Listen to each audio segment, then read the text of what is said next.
Hello दोस्तों, हमारे YouTube channel आलोक विद्याकुल में आप लोग का स्वागत है। देखिए, अभी बोर्ड एग्ज़ाम 2024 में होने वाला है, जो कि आपको 1 फरवरी से एग्ज़ाम का डेट दे दिया है और इसका शेड्यूल आज पेपर में जारी कर दिया गया है कि आपको 1 तारीख से स्टार्ट होगा, जो कि आपको 12 तारीख तक चलने वाला है। तो देखिए, अब मैट्रिक का भी परीक्षा का डेट भी दे चुका है कि आपको 15 फरवरी से लेकर एग्ज़ाम होगा, तो आप लोग जान गए होंगे। तो इसी को लेकर के हम संस्कृत का जो ऑब्जेक्टिव क्वेश्चन होता है वो हम ऑब्जेक्टिव क्वेश्चन लेकर आए हैं, तो आप लोगों को बहुत ज़्यादा हेल्पफुल होगा। जो भी इम्पोर्टेंट क्वेश्चन होता है वो क्वेश्चन को हम आप लोगों को बताने का प्रयास करते हैं, ताकि आपको बोर्ड एग्ज़ाम में ज़्यादा से ज़्यादा हेल्पफुल हो सके। तो अगर आप वीडियो पे नए हैं तो हमारे चैनल को ज़रूर सब्सक्राइब कर लीजिए। अगर आप दोस्तों के साथ शेयर नहीं किए तो शेयर भी कर दीजिए, ताकि और दोस्त लोग भी जुड़ सके। तो ऑब्जेक्टिव क्वेश्चन को ये सेशन हम जारी सुबह 6 बजे या 6:30 बजे के बीच में वीडियो अपलोड होता है ऑब्जेक्टिव, और शाम में आपको 6 बजे के बीच में होता है सब्जेक्टिव, जो कि मैथ हो, कभी साइंस का होता है। तो हर एक प्रकार का आपको हम प्रोवाइड कराने का प्रयास कर रहे हैं।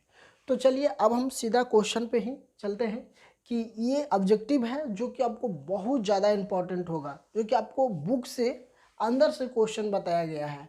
तो आप लोग कृपया कर जरूर वीडियो को देखिए, वीडियो के अंत तक बने रहें। अगर आप वीडियो पे नए हैं तो हमारे चैनल को ज़रूर सब्सक्राइब कीजिए और अपने दोस्तों के साथ ज़रूर शेयर कीजिए, ताकि उनको भी बोर्ड एग्जाम में बहुत ज़्यादा हेल्पफुल हो सकता है।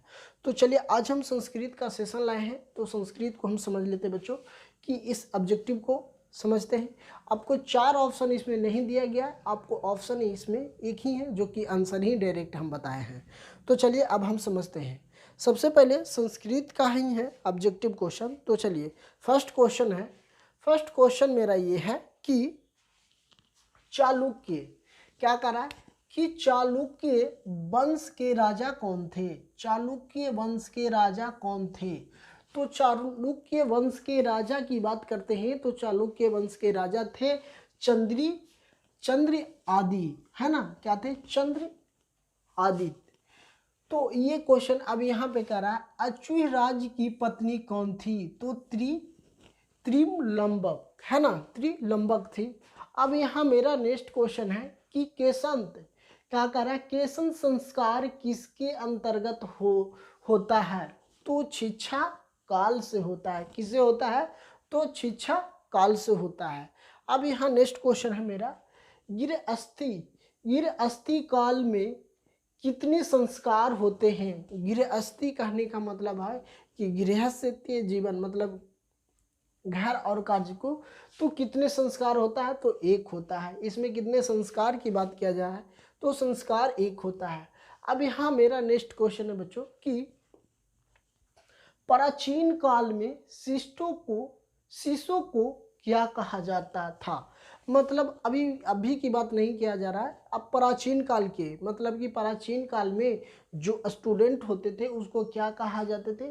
तो ब्रह्मचर्य, क्या? ब्रह्मचर्य बोला जाता था। अब यहाँ मेरा नेक्स्ट क्वेश्चन है कि मंदाकिनी नदी के किसकी तालाब के सामने दिखाई पड़ रही थी। तो किसके? कुवेरे के। क्या? कुवेरे का, है ना, कुवेरे का। तो अब ये क्वेश्चन अब नेक्स्ट है कि राम किसके संबंधित करते हुए मंदाकिनी नदी के वर्णन करते थे। तो मतलब कहने का मतलब ये है, इसका तात्पर्य है कि राम के संबंधित करते हुए मंदाकिनी नदी किसकी तलाश या वर्णन करते थे। तो सीता माता की वर्णन करते थे। अब यहाँ मेरा नेक्स्ट क्वेश्चन है कि रंग बिरंगे तटों वाली कौन सी नदी है। तो रंग बिरंगों वाली नदी के तट मंदाकिनी थी। आपको, अगर आप बुक संस्कृत का बुक अगर पढ़े होंगे तो आप लोगों को ये क्वेश्चन और अच्छे से समझ में आ रहा होगा। तो चलिए, अब यहाँ मेरा नेक्स्ट क्वेश्चन है कि अब एक और ये भी है भारत महिमा पाठ की, है ना, भारत महिमा पाठ की। तो भारत महिमा पाठ का प्रथम श्लोक किस पुराण से लिया गया है। मतलब है कि इसका सीधा कहना है कि महिमा पाठ का जो पाठ का प्रथम श्लोक, जिसमें प्रथम श्लोक किस पुराण से लिया गया था। तो इसमें विष्णु पुराण से लिया गया था। इसको किसके से ले गया, किससे ले गया, किस श्लोक, मतलब भारत महिमा पाठ का प्रथम श्लोक किससे लिया गया, किस पुराण से लिया गया है, तो विष्णु पुराण से लिया गया है। अब ये क्वेश्चन समझ में आया। चलिए अब यहाँ मेरा नेक्स्ट क्वेश्चन है कि भगवान कहाँ जन्म लेना चाहते हैं। ये भी आपको बुक का क्वेश्चन है कि भगवान जन्म कहाँ लेना चाहते हैं, तो भारत में लेना चाहते हैं। भारत में इसलिए लेना चाहते हैं क्योंकि यहाँ हिंदू धर्म है जो कि बहुत ज़्यादा भगवान पे भरोसा करते हैं, इसलिए। अब यहाँ पे नेक्स्ट क्वेश्चन है कि क्षमा किसको मारता है। तो अगर मान लीजिए किसी को अगर आप क्षमा करते हैं, किसी उड्डयन ने कर दिया, मतलब आपको साथ कुछ गलत किया, उसको अगर क्षमा कर देते हैं तो जो आपके अंदर क्रोध है उसको प्रति, क्या उसको प्रति अगर क्रोध आपको है तो ये क्रोध मुक्त होता है। इसीलिए कहा गया है क्षमा किसको मारता है, तो क्षमा क्रोध को मारता है। अगर किसी के प्रति आप गुस्सा हैं, उसे अगर हम माफ़ करते हैं तो क्रोध हमको क्या होता है, मुक्त होता है। ठीक है। अब नेक्स्ट क्वेश्चन है कि शिक्षक दलित बालक को कहाँ ले गया था, कहाँ ले गए। मतलब कह रहा है कि शिक्षक जो दलित बालक को कहाँ ले गए थे, तो विद्यालय ले गए थे। कहाँ ले गए थे, तो विद्यालय ले गए थे।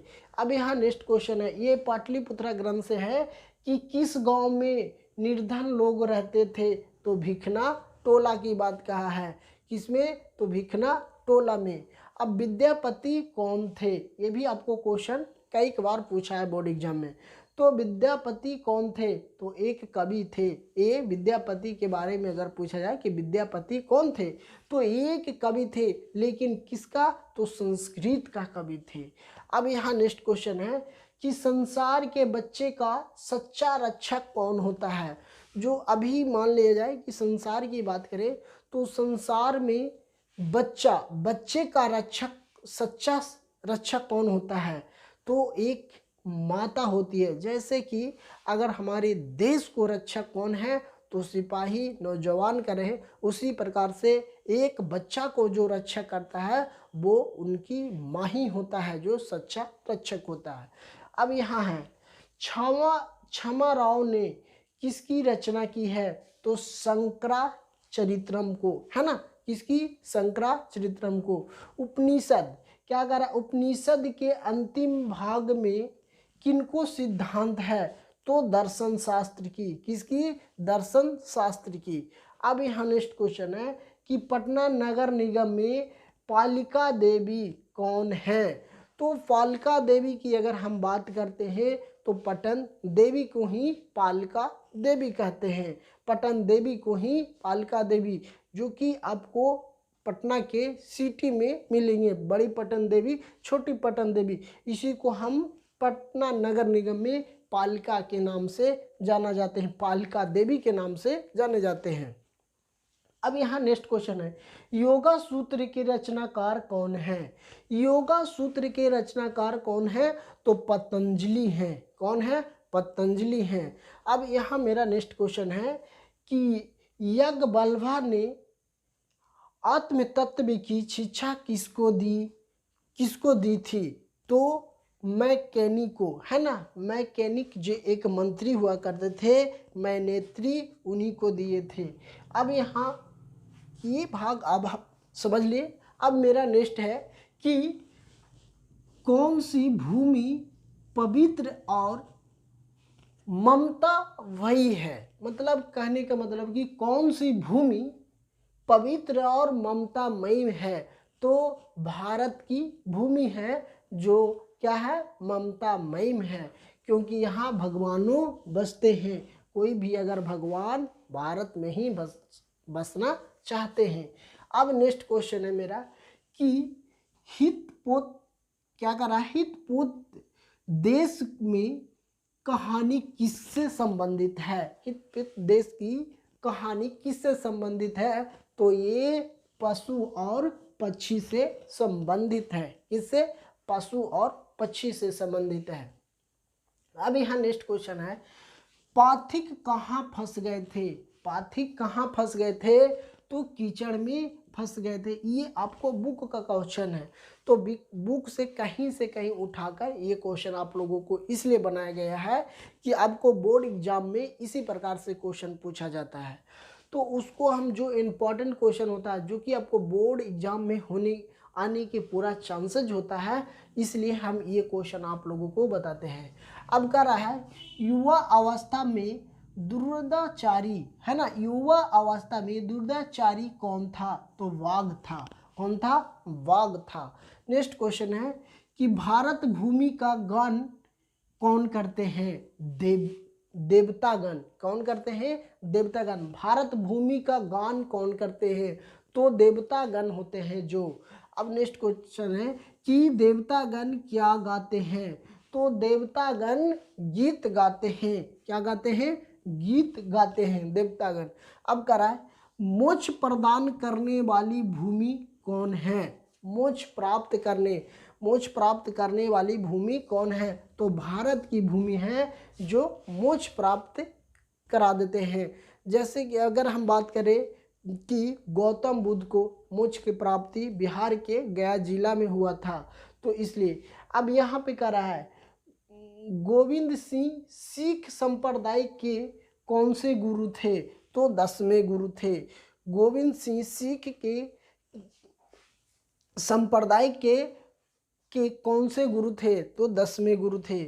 कुटविनियंतम काव्यों के कवि कौन थे? दामोदर गुप्ता। अब कह रहा है राजशेखर की रचना कौन सी है? राजशेखर की रचना कौन सी है? तो राजशेखर की रचना की बात करते हैं तो काव्यामास है। क्या है? काव्यामास। अब यहाँ पे नेक्स्ट क्वेश्चन है कि सोने का कंगन ग्रहण करो ऐसा कौन बोल रहा था? तो सोने का कंगन ग्रहण करो कौन बोल रहा था? तो जो वाघ था वो बोल रहा था। ठीक है। अब यहाँ मेरा नेक्स्ट क्वेश्चन है कि बूढ़ा बाघ क्या देना चाहता था? तो बूढ़ा बाघ सूर्यवान कंगन देना चाहता था। इसको मूर्ख था, जो एक मूर्ख का कहानी होता है, ये संस्कृत में बुक में उसी से रिलेटेड ये क्वेश्चन था कि बूढ़ा बाघ क्या देना चाहता था? तो बूढ़ा बाघ स्वर्ण कंगन देना चाहते थे। तो आप लोगों को देखिए हम ये 30 क्वेश्चन जो भी आपको संस्कृत में इम्पोर्टेंट होता है वही क्वेश्चन को हम आप लोगों को बीच लाते हैं।